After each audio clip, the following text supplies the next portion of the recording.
সুপারসেটিং rules 2-তে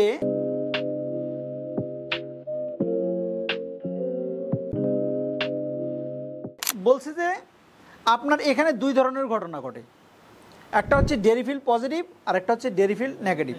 কি বলছি? তো সুপারসেটিং রুলস 2 কিভাবে আমরা করব? সুপারসেটিং রুলস 2 করার জন্য আমরা এই লেগ পাটাকে আমরা কি করব? 90 ডিগ্রি অ্যাঙ্গেল করব, নিটাকে 90 ডিগ্রি অ্যাঙ্গেল করব। এখানে নিটাকে যদি 90 ডিগ্রি অ্যাঙ্গেল করে দেখি যে শর্ট লেগটা লং হয়ে গেছে আর লং লেগটা শর্ট হয়ে গেছে, তার মানে ডেরিভেল পজিটিভ। কী হবে? যদি শর্ট লেগ লং হয় আর লং লেগ যদি শর্ট হয়, তার মানে কি?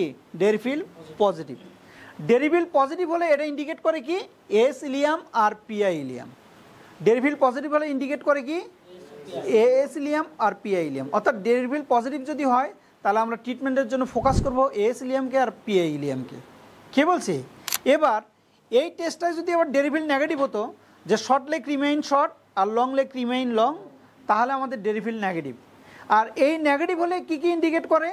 এআই ইলিয়াম, ইএক্স ইলিয়াম, আয়ন ইলিয়াম, তারপরে হচ্ছে process right or process left, স্যাক্রামের প্রসেস রাইট এবং প্রসেস লেফট ইন্ডিকেট করে। Okay, clear?